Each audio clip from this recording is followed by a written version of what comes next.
Isaiah 5:20, and it reads, woe unto them that call evil good and good evil, that put darkness for light and light for darkness, that put bitter for sweet and sweet for bitter. That scripture right there, man, proof in the pudding, man. You call, like I said, even there's some people who even know about the origins of these holidays, and they still celebrate. You know what I'm saying? Because they, like, had a conversation with somebody. They were saying, you know, I hate when people use the scripture trying to go against the word of the Lord, because they always talk about, you know, the take not what I would call clean, treat as unclean, roughly paraphrasing. But that's not talking about holidays and food and stuff like that, man. If he called it unclean at one point, it's unclean, period. You know what I'm saying? He don't change, man.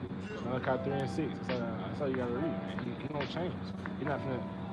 I think it's a scripture. It's like if I'm wrong, but he's not changing his mind, man. That's not how that works. But I want to read this right quick. This Leviticus 20, and I started at 22. It says, "Ye shall therefore keep all my statutes and all my judgments and do them, that the land whither I bring you to dwell therein spue you not out. And ye shall not walk in the manners of the nation which I cast out before you, for they committed all these things, and therefore I abhorred them." You know what I'm saying? He's talking about the people that, you know what I'm saying? This is back in Leviticus, you know what I'm saying? So, you know, obviously they did it, which is why we're not in the Holy Land, man, because what happened? We had to leave the Holy Land. He spewed us out, right? So, what you think we got to do now? You know what I'm saying? Now that we in these other nations, now that we amongst these other peoples which we were driven out to, don't take after their ways, man. Come back into the heritage. Come back and do the things you're supposed to do, man. Follow the Most High Yahweh Yahweh Shai in truth and sincerity.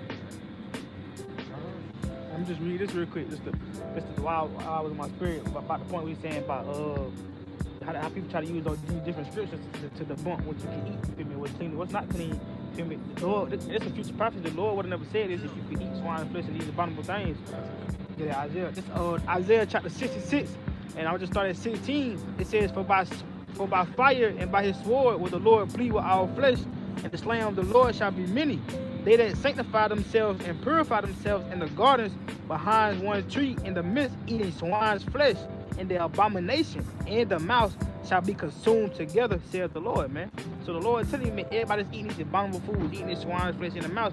He said, what? They're going to be consumed all together, man. And what they want to do there, the destruction of the Lord coming. The Lord wouldn't be destroying people that's eating swine's flesh if it wasn't abominable, if it wasn't a sin, if it wasn't a problem with the Lord. They're just like, how people that's a bad analogy.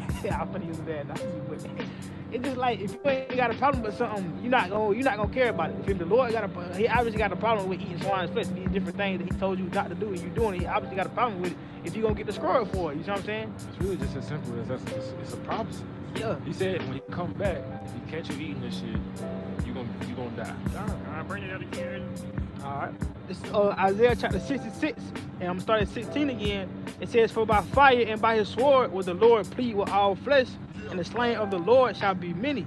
They that they that sanctify themselves and purify themselves in the gardens behind one tree in the midst, eating swine's flesh, and the abomination and the mouse shall be consumed together, saith the Lord.